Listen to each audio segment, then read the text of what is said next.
अस्सलाम वालेकुम, this is Amreen from Urdu views YouTube channel. आज की वीडियो बहुत इम्पॉर्टेंट है, इसको आखिर तक देखिएगा। इतने दिनों के बाद ये वीडियो बनाने का मकसद ये है कि बहुत अहम बात पर आपसे डिस्कस करना है। इस वीडियो में एक अहम कैटेगरी ऑफ पीपल के बारे में बताया जा रहा है। ज़्यादातर ये कैटेगरी ऑफ पीपल हम अपने माशरे में देखते हैं। हो सकता है दूसरी जगहों पे भी इस टाइप के लोग कॉमन हों, लेकिन क्योंकि हम इस माशरे से बिलोंग करते हैं तो हम अपने माशरे की ही बात करेंगे। आजकल आप कॉमनली डकी भाई जैसे लोगों को देखते हैं जो सब कुछ बुरा करके या तो मानते ही नहीं हैं कि उन्होंने कुछ बुरा किया है या वो उस बुराई का हिस्सा थे, या अपनी गलत हरकतों को जस्टिफाई कर लेते हैं कि मैंने तो अच्छे के लिए किया था, और ऐसे ही बातों में अपने साथ बुराई भी जोड़ लेते हैं। डकी भाई ने कहा, ये मेरी मुनाफकत थी। जस्टिफिकेशन नहीं दे रहा, यहाँ पे मेरी एक हिपोक्रेसी आती है। जैसे उनके मासूमियत से कहने से उनकी मुनाफकत कोई मायने नहीं रखती। और ठीक है, मुनाफकत की, लेकिन वैसे मैं बहुत अच्छा इंसान हूँ। मेरी सब गलतियों को नज़रअंदाज करके मुझे पहले की तरह अच्छा नहीं तो नॉर्मल इंसान मान लो। फिलहाल के लिए कुछ वक्त गुजरेगा, लोग मेरे बारे में बात करना छोड़ देंगे और सब सही हो जाएगा।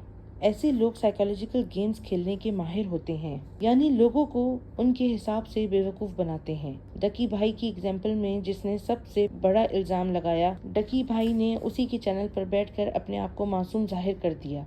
अब लोग कंफ्यूज हो गए कि जिसके फादर को उठाया गया, इलेक्ट्रिक शॉक दिए गए, वही आराम से अपने चैनल पर एक कल्प्रिट को लेकर बैठा हुआ है और उस जालिम की सब अपने फेवर में की गई एक्सप्लेनेशन सुन रहा है।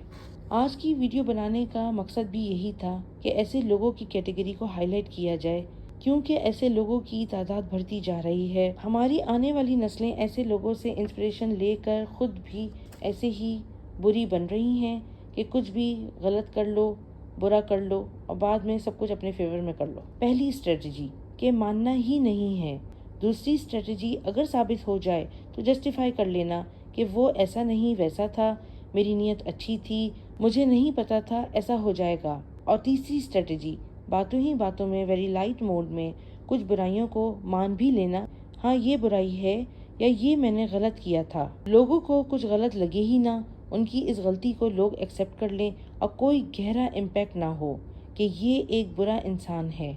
फोर्थ स्ट्रेटजी, कंफ्यूजन क्रिएट कर देना, लोगों को कुछ समझ ही ना आए कौन सच बोल रहा है और कौन झूठ बोल रहा है। फर्स्ट स्ट्रेटजी यूज करने से पहले वो दूसरों को बुरा बना के अपनी इज्जत करवाते हैं। आप लोग सोच रहे होंगे कि इस सब में गलती क्या है, उसने मान तो लिया कि उससे गलती हुई है। तो समझने की बात यह है कि हमारे कुछ भी गलत करने से मना किया गया है।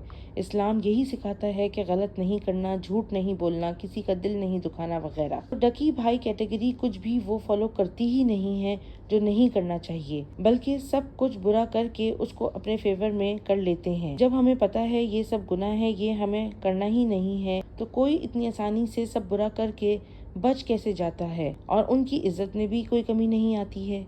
इन जैसे लोगों से ज्यादा बुरा तो कोई हो ही नहीं सकता, जो लोगों के दिमाग से खेलते हैं, लोगों को बेवकूफ़ बनाते हैं, लोगों की आंखों में धूल झोंकते हैं।